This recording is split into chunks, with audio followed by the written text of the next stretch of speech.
When you're planning your very first Euro trip, it's really hard to tell how many days you're supposed to be in one European city versus another European city. How much travel time do you need? How are you going to be able to see all of the sites? Basically, when you're first starting your trip and you're like, I know that I have 2 weeks to go to Europe, I don't know how many days to put in here, you're kind of looking for the bigger picture, right? And what I've learned is, here is what I like to call my blitz travel strategy. You think to yourself, if you don't need to look at a map and you can think of a city just like off the top of your head, Paris, Barcelona, Rome, Amsterdam, London, those cities, you should be there for 3 days. There's going to be enough time for you to see everything, to do the touristy stuff without really being bored. You don't overspend time there and you don't underspend time there.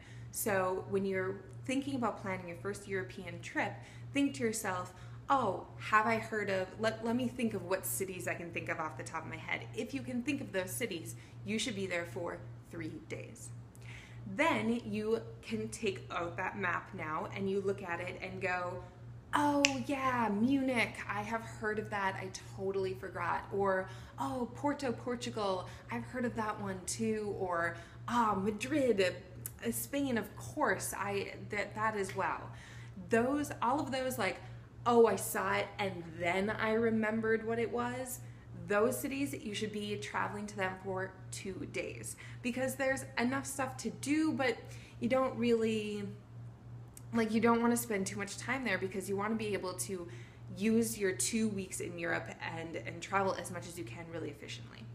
So the last and final tier is there are cities on the map spread out in front of you that you're like, I have never heard of that city before in my life. For example, I mentioned Salzburg, Austria. Have you ever heard of Salzburg, Austria? I definitely had not. So I know that if I'm going to a place that I've never heard of, it's probably a 1-day city. Those are best paired with the other cities.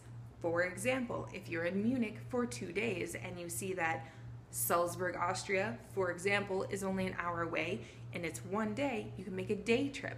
Therefore, your full time in Munich is going to be 3 days, but you'll spend 2 days in Munich and 1 day doing a day trip to Salzburg, Austria.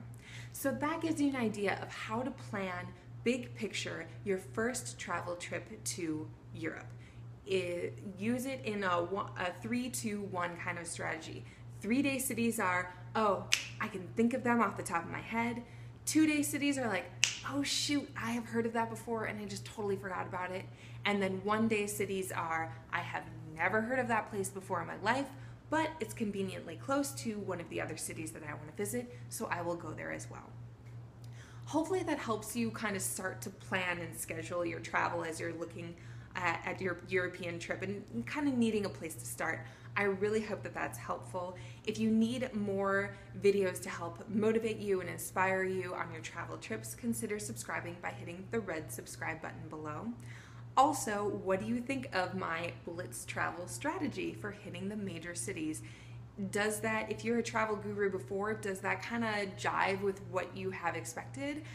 I would love to hear from you. Consider commenting in the comment section below. I feel like every time I mention the blitz travel strategy to my travel-friendly friends, there's like a light bulb that goes off in their head of like, oh yeah, that's why it sucked to be in Lisbon for 5 days and why it felt like I didn't have quite enough time in Rome.